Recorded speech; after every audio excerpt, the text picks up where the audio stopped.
How are you doing, Rick? Thanks for coming on. Yeah, I'm good. Thank you very much. How are you? I'm great. It's been quite some time trying to get you on, huh? My bad. Sorry about that. I had a bit of No. a nightmare October, so I'm glad we could finally do this. A bit excited for it. Yeah. No, I'm glad you're better. I hope everything's sorted. I hope health is good and everything. Yeah, all good. I feel in a really good place actually at the moment, which is great. That's superb. So, Rick, where are you based out of? So I live in Cheshire, which is a county just south of Manchester in the UK, and it's pretty much the area I've lived in all my life, really. Oh, that's fantastic. So the whole podcast is like talking to photographers from around the world, and getting their perspective on what they've been up to, their journey, and stuff like that. So I'm going to first kick it off by asking you how it is that you got into photography. If you'd have asked me this question a few months ago, I'd have probably given you a very different answer. And it's funny you should say it, actually, because I released a reel today on Instagram, which I don't normally do, describing my journey. And I was quite interested in photography as a kid. I had a camera from a very young age that my dad bought me.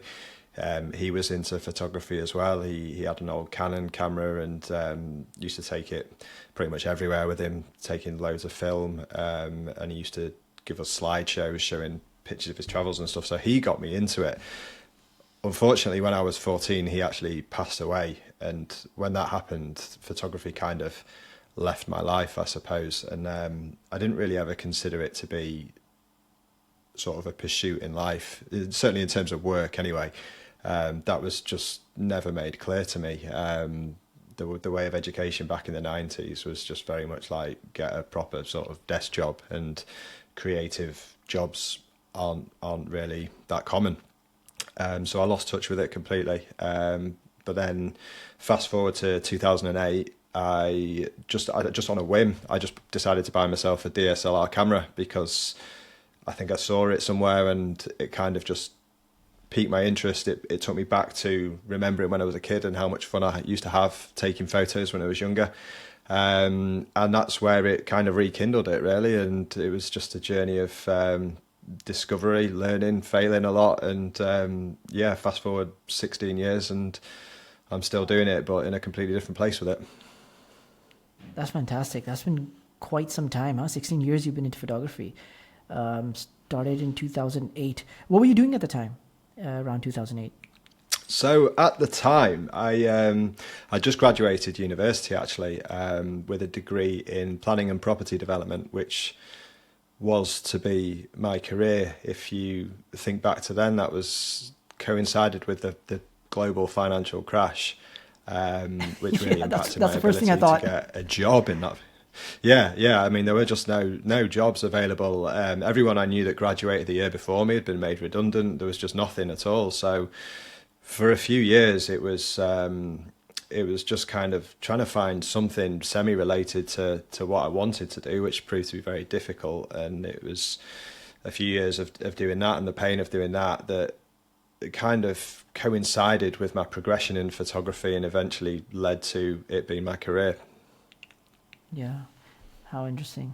That's so cool. So what was the first gear that you got your hands on that got you into it after 2000? So the first camera I had was a Canon 550D, which I think globally was like a Rebel T3 or something like that. They had different names for them. So that came with just a sort of standard, pretty average kit lens, to be honest. But this is back before, maybe it's at the advent of mobile phone photography, but the cameras in phones were terrible at that point. So having this camera that could kind of blur out the background and take these great images just felt like a really cool thing to be using. Yeah. If I was to guess what camera it was in 2008, I was going to say 550D. That was also my first camera. Oh, no way. 2009. What coincidence. Yeah. So you and me, we're pretty close on time-wise. I think I really got into it around 2000 and, well, to be fair, 2010. But okay. That's when I got my 550D. So you were 2 years ahead of me in that. But so that was my I think I probably didn't 2010 was probably the year that I really kind of took to it as well. That coincided with, that was the year I got married, and my wife and I went on honeymoon to Thailand for 3 weeks, and it was over that No 3 way. weeks being in this completely new 2010? country, this new culture. Yeah, 2010? I mean, What let month? me think. If I get this wrong, I'm in trouble. Yeah, it was 2010, December 2010 it was. So what's that, 14 That's years amazing. ago nearly. So we are really parallel already. I got married in 2010. It was No way. February, and I went on my honeymoon to Thailand with my wife. So No way, that's such a yeah, it's like coincidence. that's why I had to stop you. I was like, wait a minute, that's exactly what I did. So, and I love Thailand, by the way. Oh, that's that was amazing. like the best trip of my life. Yeah, yeah, same. yeah. And so I used to actually go to Thailand a lot. What happened was I'm from advertising, so I was the creative director for an ad agency, and we would shoot our ads in Thailand. And in Oh, no way, 2010, that when I got must have been so married. cool. Yeah, it was great. So we were going for a shoot in Thailand for Nestle, and I just took my wife along for my honeymoon because I just got married 3 weeks before that. And then every 4 or 5 months, 6 months, we'd go to Thailand because I'd have a shoot. So I'd be going there for work, but I'd always take her along. So I've been going to Thailand a lot. It's been a while now, but that was like those 3-4 years, 2010 to 13 maybe. I was there like 3 times, 4 times a year. But that's cool. That's really cool that you went there as well. Oh, and, brilliant. Yeah, I love it. so you I've took not your been back since, you took your but 550D I'd there. love to. It's a really nice country. It is fantastic. I was there this August. I actually went after 4 or 5 years this August, though, and it's just my favorite vacation Okay. spot. But Yeah, you're a bit yeah, closer. and loads than of me. stuff to photograph there too. I am. Absolutely, yeah. That's a big difference as well. Yeah. So okay, that's cool. That's good to know. Tell me something. What type of photography are you doing right now? So, a lot of what I like to do is it's hard to describe. It's outdoor photography, so it's landscapes, but it's not just landscapes. So this year, I'm quite kind of restricted by time. Sometimes I've got 2 young kids, so obviously they take priority over everything. So I can't get out into the landscapes I'd like to be in as much as I'd like to. So I've kind of got into this, I don't even know how to describe it, this new kind of photography where I just look for interesting things around and about the streets. So I'll give you an example, like funny looking doorways, mopeds on street corners, huts, just interesting segments of life, I suppose. I don't know whether to call it like, it's like landscapes and humanscapes. It's kind of like photographing life. Sometimes they have people in it, but it's not street photography. I need to come up with a term for it, I think. That's really interesting. But that begs the question, do you make a living off that? Or do you do something else? So, no, I don't really make a living off it. I put my videos on YouTube, which kind of feature this kind of photography, and I do make money from that, from ad revenue, from sponsorships. But the core of my earnings at the moment is video work. So, although traditionally I'm a photographer, around about 7 or 8 years ago, the job I was in, I decided to see if we could bring video in as one of the things we could do within that environment. So I learned video essentially. And when I quit that job, how long ago is it now? Sort of 5 years ago. My primary business was video production. So mainly corporate production, things like advertising, internal communications, external communications. But I've also worked with YouTubers, I've done stuff in schools, I've done weddings, I've done all sorts of different elements of video work. So that still is my core business. That's really interesting. So you're really into video now. I find that interesting, especially in my case as well, because I also do a lot of video. And video has been a big pull for me. So I absolutely understand what you mean. I love video editing. I also have been dabbling into YouTube. This podcast is relatively new. It's just this year. Before that, I used to have a tech channel. But that was a local one here. And I started that in 2019. But to be honest, I did it for 2-3 years. I got to like 5K subs and stuff, but I just couldn't continue that. But that was just a hobby. I do a lot of videos for clients and brands and stuff wherever I can. I enjoy video as well. It merges with, it complements photography so well because we already have the equipment and we have that kind of know-how, you could say. Absolutely. I think there's a big sort of, it's obviously very different, but there's a big crossover in skills as well. And to be able to use the same equipment, essentially, you do need to add bits here and there. But it just seemed like a no-brainer at the time. And I found the photography industry at the time as well seemed a lot more saturated and a lot more competitive than the video industry. So in my head, I thought I had a better chance at making it as a kind of business freelancer in video rather than in photography. Yeah. How is the saturation right now when it comes to photography and video, when you compare them currently? I honestly don't know. I'm a little bit removed from it, I think. From photography. Because my work has changed quite a lot over the last 2 years. So the majority of my work over the last 2 years, I've actually been working for another YouTuber as an editor and a videographer. And apart from my pre-existing clients that I've had for a few years, I've not really sought out any other work. So I don't think it's something I can easily comment on. From what I gather from a photography point of view, we are probably going to get to a point where AI starts to impact it. I used to work in a studio for a retailer. We used to take lots and lots of product shots. And that is the kind of thing that can easily be done by AI and not need a photographer to do it. How lifestyle will go in that regard, I'm not sure. There's various sides to the argument. It's something you could probably talk about all day, but I think things with a human input and a human element are always more they're always more engaging to me than something that comes out of a computer. Yeah, but do you enjoy video and editing more than you did with photography, or is this more of a business decision? That's a good question. It depends on the type and the subject matter. So editing, I wouldn't go as far as saying I enjoy it. I can do it, I'm proficient at it, and I don't mind doing it. Do I love it? No, I don't love it, because I'd rather be out and about than sat at my desk. The types of photography I've done, like I say, I've done weddings, I've done portraits, I've done retail and product and stuff like that. I never got as much love from any of that as from when I'm just out and about with my camera photographing whatever I please. But I guess that side of it is more of a hobby, because I've not made much money from it. It's quite hard, I think, to manipulate that side of it to pay the bills. It is doable.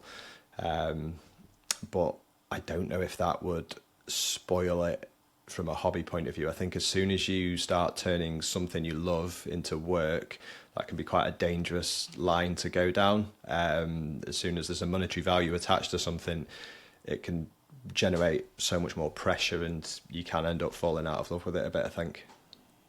Yeah, that's true. That's true. Especially for us photographers and video people, we know that, because we started as something we enjoy, and then it becomes work. But I'm just curious, what video editing software do you use? So I use Premiere Pro, which I've used since I started editing videos. I really don't like it, though. I don't know how long I've been trying to teach myself to learn DaVinci Resolve, which I've heard so many good things about. I've just not given myself the time to really get into it. I did start to cut a YouTube video on it a few months ago, and then I got to a bit where I started to struggle, and it was just easier to bring the whole timeline into Premiere and finish it in that, because I know it so well. At some point in the next 6 months, I'll move over. Yeah, a lot of people are moving to DaVinci. It's kind of like a powerhouse. It has everything in it. But to be honest, I'm on Final Cut, and now they just brought out 11. It's not a huge change, but I just find Final Cut the quickest, and I'm most efficient in it. That's why you go to Premiere, you know it so well inside out. So editing softwares are all like that. That's if you know exactly it, if you know it, you're comfortable. It's really hard to shift. I love Final Cut. I think it's for YouTube, social media, and all these things. For me, even if I did a documentary or something, I do it on Final Cut. I'm obsessed with that one. I used to use Premiere like 15 years ago. Yeah. But I think coming back to photography though, because a lot of people want to know stuff about that. Yeah, of course. That's what this is about. Yeah. No, but a lot of photographers do video, so everything's open up for grabs to talk about. I'm happy to talk about everything. But tell me, right now in photography, what gear do you have? So I have such a mix of gear. I've tried to separate it into work and pleasure almost. let me continue, and it'll hopefully make sense. So my work gear is Sony. I've got a Sony A7R5 and an FX3, and the FX3 is brilliant. I bought that earlier this year to replace an A7S3 that I was having some issues with, and the A7R5, I didn't need it for photography, but the video of it matched the FX3, so it's like a good B cam and photography camera. But what I've found this year is I'm actually been using a slimmed down kit a bit more from a photography point of view. So I bought a used Fujifilm X-T4 back in, I think, March, April time. I got a really good deal on it. It's like a 4.5-year-old camera, but that now pretty much goes everywhere with me. If I'm just going out to take photos, I'll pick that up, or I'll pick up the X100V, which I've owned for about 4 years. I've also this year started to dabble in film a little bit. I actually bought a film camera. I think I've bought about 4 film cameras on the shelf behind me. But I managed to, I found one cheap in a charity shop, and I thought that'd be fun to try. Quite enjoyed it. And I've recently got hold of the same camera that my dad used to use, which is a Canon AE1. So I've been having a bit of fun with that recently as well. I think with regards to gear, what I've realised over the last 12 months is I get more enjoyment from a camera that I actually like having in my hands and I feel like is fun to use. The Sony's far more capable than the Fujifilm, but I just don't get the same enjoyment from it. That's really cool. That's really interesting. What about lenses though? What kind of lenses do you have? How do you find yourself using them? A bit of a mix. So like most photographers, certainly most landscape photographers, the first 3 lenses that I try and add to a collection are kind of the traditional holy trinity. You've got like a 16 to 35 wide angle, a 24 to 70, which stays on my camera most of the time, and that's my favourite lens for video as well. That's actually, I've got a Sigma Art f2.8 for that, which I absolutely love. And then I've got a 70 to 200 G Master Sony lens, which barely gets used, which is ridiculous given how much it costs. It's very much a specialty lens, and I could probably actually lose that because I find myself not really shooting at a kind of an extended zoom very often. I've got a selection of primes as well, so I'm filming this now on a Sigma Art 24mm f1.4, and then I've got the 35, the 50 and the 85 of them, and I use them generally more for filmmaking than for photography. But on the Fuji, I mainly shoot on a 23mm and a 35mm f2, which is like 35mm and 50mm full frame equivalent. So I've quite liked the restriction of using primes recently, and it just makes you think about things a little more, I think. I can imagine. I've also been contemplating that because, just the blur you're going to get on a prime is just going to be unbeatable. And I've been thinking about changing because I'm also a Trinity guy. I use the 7200 a lot, but then I don't do landscape. Okay. I do portraits. I do a lot of other stuff, people. Yeah, that makes more sense. Yeah, but I really have been thinking about going 85, 1.4, 1.2, and a 35 perhaps. 50, I don't know. I have a feeling won't get used that much, but primes are attractive to me. And all my life I've been using these zooms. Tell me, if you had only one lens you can hang on to, which one would it be out of all these? A 35mm prime, I think. Saying that, I've just completely, that's for photography. That's my go-to photography lens. If I was doing video as well, I don't think I could really do without the 24 to 70 because it's just so versatile. But yeah, 35mm without any kind of hesitation whatsoever. That's by far my most used lens. So what do you use for post-production? Do you use Capture One, Lightroom?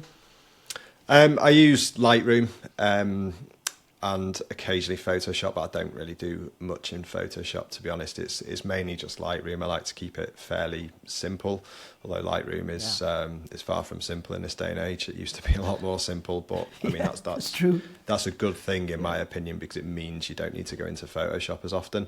I did use Capture One occasionally, especially for tethered work when I used to work in a studio. But again, it's like the whole DaVinci versus Premiere conversation. I can see huge benefits to Capture One, but I know Lightroom, and I'm just all my catalogues in Lightroom, and it just makes absolutely no sense to switch it over. Yeah, exactly. That makes sense. So tell me, you know how I caught you? I caught you on YouTube on one of your your videos that you tried out selling prints, and I found that really interesting. Okay. And in the end of the video, you said it didn't work out too well, but that was after 5 days of doing it. Yeah. Did yeah, anything happen after that? Selling prints? So, how is like the whole experience of that, and what's your advice on it? So it's a good question. My experience of it initially was pretty positive. I sold more prints than I said in the video in the first month, I'd say. And it did about what I expected it to. I'd had a few conversations in advance of it with other people I know that sell prints, and they I think when you think about selling prints, this certainly happened to me as well. I don't know if it's happened to anyone else. You've got this kind of utopia in your head that loads of people are going to flock to you and want to buy your prints, and it just doesn't work like that. And I had that advice in advance. And what I found after about a month was that sales just stopped. And I know exactly why, but I've just not done anything about it yet. And that is, you just need to constantly market them, because if you're not constantly pushing stuff towards people, then they're just going to forget about it. It's all about sort of being not in their faces all the time, because that's not kind of how we operate, but in their minds. If you're in the forefront of someone's mind with "I've got a print for sale" versus not, then it makes complete sense. Yeah, that's interesting. So that was kind of an experiment for you, right?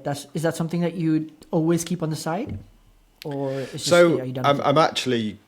No, I did really enjoy it, and I've just had various things on the last few months where I've not really paid particular attention to it. I took on a lot of sponsored videos over the summer, and they just took over my life a little bit, and then I had a little break from that side of things, and it's just not been a priority. I do want to shift it up in my priorities because it's something I want to do. I learned a lot from it. I need to refresh the availability, and as part of the whole process, I added to my email newsletter as well. And I think going forward, just mentioning it occasionally, it's never going to kind of allow me to quit doing video or anything like that. But I think there's a certain satisfaction to it if someone buys your print, not just from a making money point of view, but also it's just nice to know. It's sort of a vanity thing, I suppose, but it's just nice to know that someone appreciates something you've made and is willing to hang that on their wall. That's just a really nice feeling 100%. To have. Absolutely. I can understand that. That's really cool. So tell me about your YouTube channel. What's the theme of your channel? Is it a photography channel, video, landscape? What is it? It's a very good question. I wish I knew. No, it kind of... It started, I think I probably started it with an idea of having it as more of a video channel, because that's where my work was at the time. But I quickly realised that I wasn't really enjoying talking about that side of it, and I don't necessarily feel as knowledgeable and as skilled in the area of video as I do in photography. And I think that probably comes down to the length of time I've been doing the two for. I felt like I had more to say about photography. I felt like I had more to show, and there was just more of a kind of a joy I got from making videos about photography. So I think it was probably about 14 months ago, I decided to kind of push more on the photography side of things. There have been one or two videos that I've done about video creation, I think, but now I've built up this sort of photography audience. The videos don't do anywhere near as well, so I don't really think I'll do many of them anymore. And like I say, I prefer doing the photography side. So it is a photography channel. Is it a landscape photography channel? I'm not sure it is, and I don't think I want it to be. I think where I'm heading with it is I've been on this journey of doing jobs I hate, and then photography came back into my life, and I decided to pursue that, and it's taken all this time and all this effort, and I've learned all these things getting here. And I think my learnings from that will hopefully transfer to YouTube and be more valuable and hopefully inspirational to people, more so than what I can say about photography and teach about photography, if that makes sense. Yeah, no, that does. That's fantastic. How long have you been doing it, the YouTube?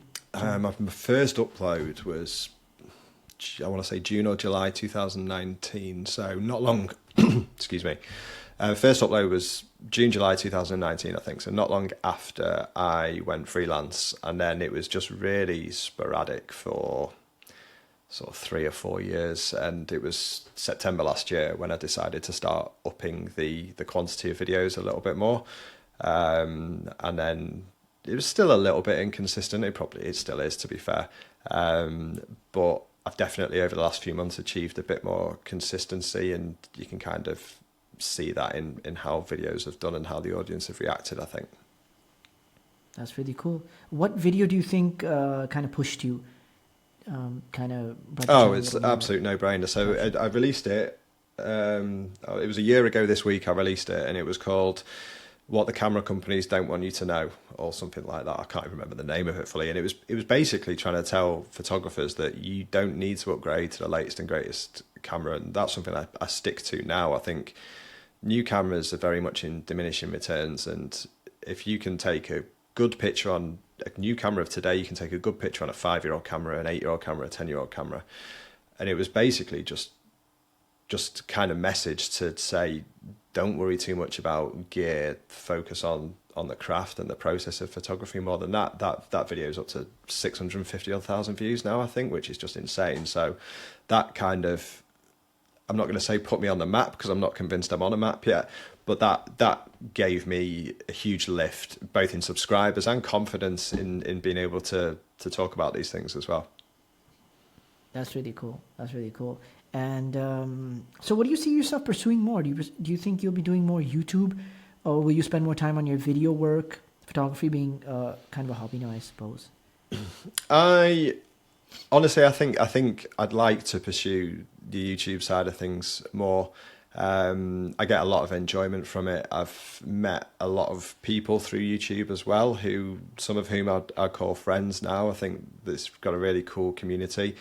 There's a lot, but the problem with it is a lot of it is out of my hands. I've got control over what I put out, and I've got control over when I put it out, but I've not got any kind of control over the reaction to that, or how many people it reaches, or whether that is a path to further monetization through sponsors or anything else. So I think there's only so long you can push at something before maybe you accept that isn't a realistic career prospect for you. I've seen enough signs, I think, over the last year to suggest that it is. So that's what I want to push on, certainly in the kind of short to medium term future. So I think that could open.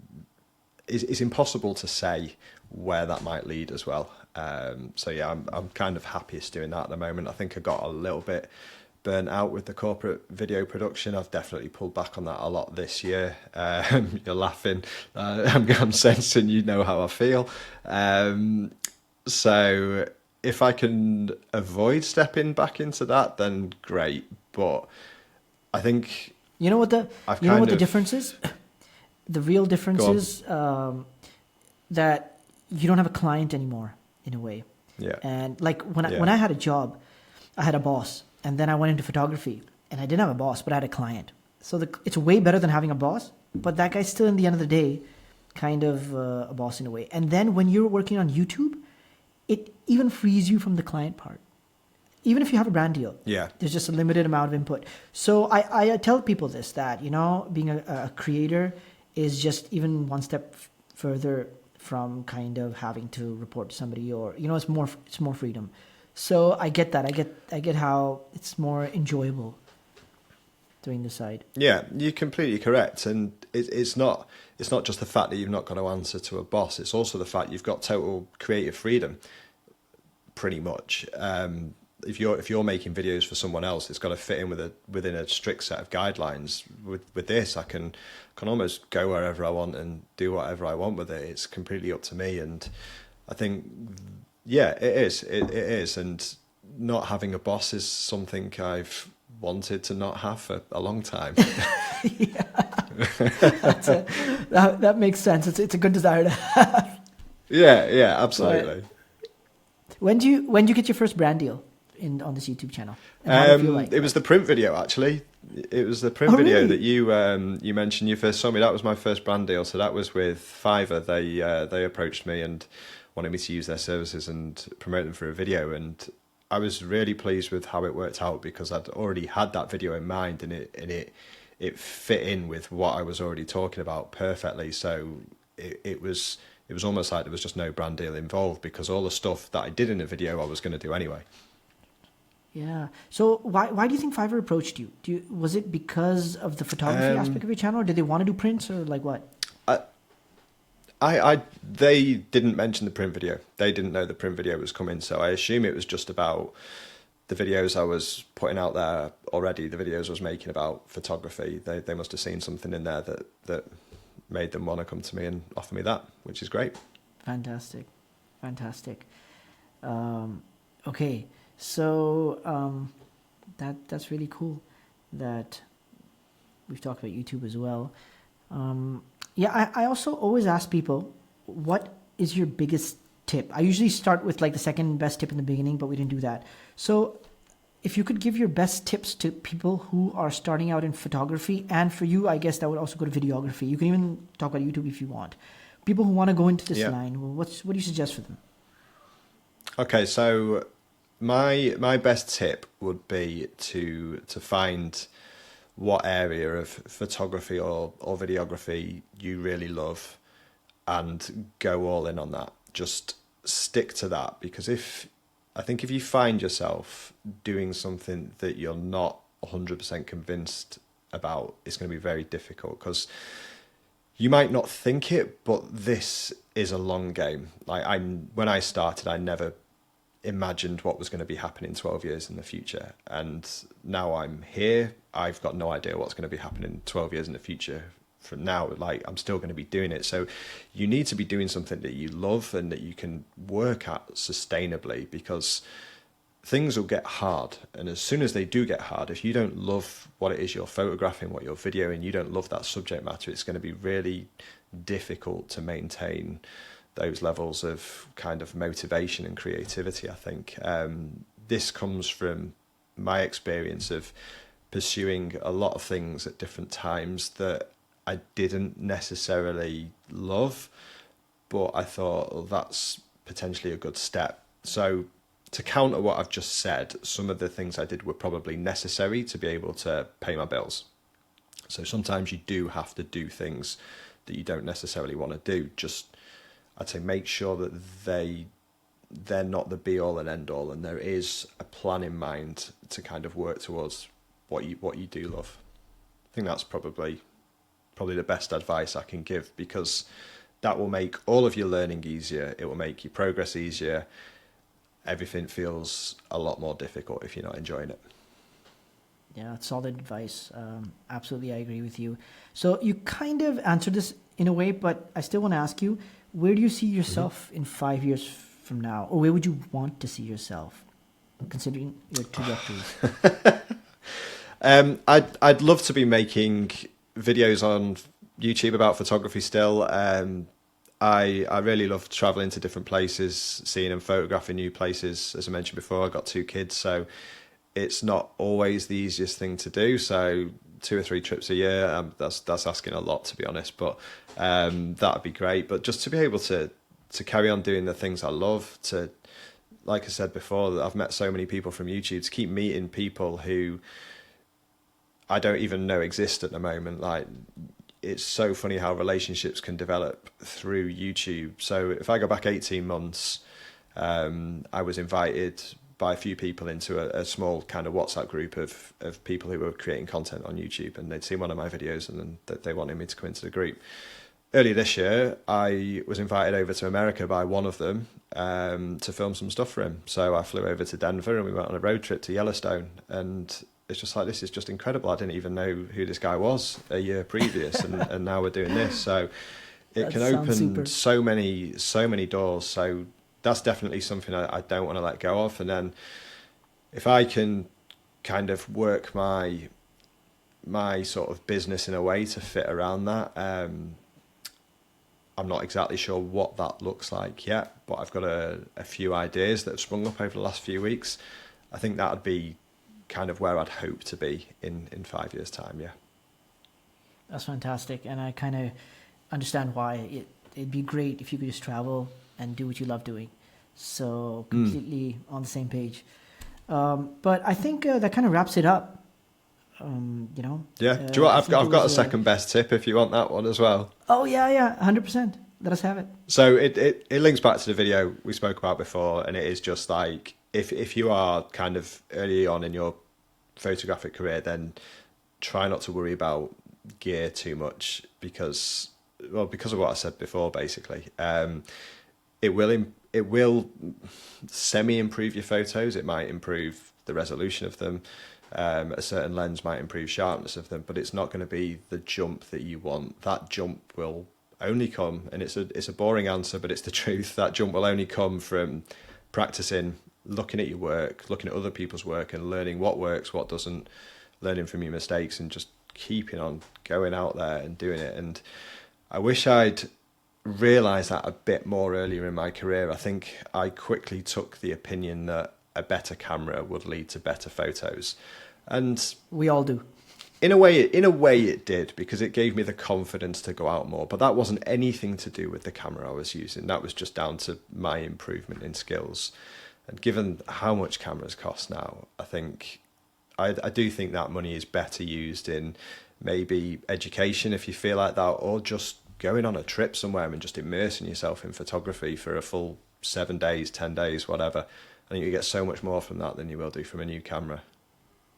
Yeah, absolutely. I agree with you 100% there. Have you ever thought about teaching or making a course or something? Potentially. So that's one of the ideas I've been considering recently. I don't know if that looks like teaching photography directly, or whether it's more teaching people how to have that incredible life shift of going from something that you don't enjoy to going more towards a creative career. Because although I've been a photographer for so long, I feel more comfortable answering questions about my journey and how I've got to where I have and showing that it's possible than I do about lens diffraction or front to back sharpness and stuff like that. I know how to do that stuff. I'm just not sure teaching that comes as naturally to me. Yeah, interesting. I've been teaching recently. I was approached by a university in my area, and it's and I chose to teach photography. I had a choice to teach 2-3 different things because I'm also most comfortable teaching that. I know it so well. When you're a photographer, you've been doing it for like 10, 15 years. You just know it's not a problem answering questions, and it's something you could really kind of disseminate well. But it's kind of rewarding. I enjoy teaching. I think that wraps it up. Sorry. I was just going to say I've actually had a couple of I've done a couple of talks in my kids' school. It's only to quite young children, just about photography, and just seeing how interested they were on that kind of just made me think that being able to go out there and talk to young people about what I do, that can be quite it can be very fulfilling to know that you're potentially inspiring the next generation of photographers as well. That sounds a bit more grandiose than it's supposed to, but genuinely there were kids going home and parents are saying to me, oh, my child came home just raving about some of the stuff you showed them. And I think to me that inspiring people is what really lights me up, and that kind of gets me more excited than potentially teaching someone how to do something with the camera. Yeah, it's really rewarding. That's cool. How old are your kids? They are. You don't mind me asking. Got to really think about this. 5 and 8. The 8-year-old's nearly 9. Okay. I'm asking because we got married in the same year. I have 2 kids as well, but one is turning 8, and the other one is 12. So I was wondering if that's same too, but it's not. So it's not too far off. We had a few more places we wanted to visit before we had kids. So apparently I didn't. So. You were wiser. The day you have kids, everything is done. No more cinemas. You say I'm wiser, but you're closer to that period of time where you've got a bit more life back. So yeah, you're right. Both ways. You're absolutely right. So absolutely, you're right. No, Rick, thanks a lot for coming on. I really enjoyed it. No worries. I've loved it. Thank you for having me. Yeah, it was a pleasure, and maybe get you back on sometime in the future. I'd love to. Absolutely. Yeah, stay in touch, and I'd love to come back on. This has been brilliant. Thank you. Will do. Are you also on Insta? Are you on other stuff? So I'll like. Yeah, I'm YouTube and Insta, so I'm at Rick Bobbington on both. I don't do all that much on Insta, or I haven't done. It's something that I'm going to try and put more stuff out on, I think. Like I mentioned earlier in the call, I released a reel. Yeah, I released a reel earlier today about my kind of journey into photography, just hoping that can kind of show people that whatever situation you're in, like is possible to kind of get to a place where this can be your work and your life. So I really enjoyed making that, and hopefully I'm going to get more stuff like that out there in the future. Fantastic. I usually make shorts of this as well. So I'll put on YouTube and I'll also put on Insta. And my Insta is also new. I barely have any following there, but I'm going to grow that. Hopefully, let's see. No, it's fine. If you do a collaboration, then it'll pop up on mine as well. So that'd be cool. I guess I will. I'll do that. So I'll let you know when it's Tuesday right now. So in about 2 days, I think this is a quick edit. So it's just about time. Oh, okay, I say that's fine. I'm recording it, which is why I might not have been. Said I was going to. I'll send you. I won't be able to do it tonight, but I'll send you the files over tomorrow morning. No worries. So that you take your time. them. Just send them over. You have my email. Cool. That'd be great. I forgot you're recording it because Riverside, it sends a pretty good picture, but honestly, yours will be way better. I would definitely want to use yours. Cool. So yeah. So yeah, if I look like I've not been.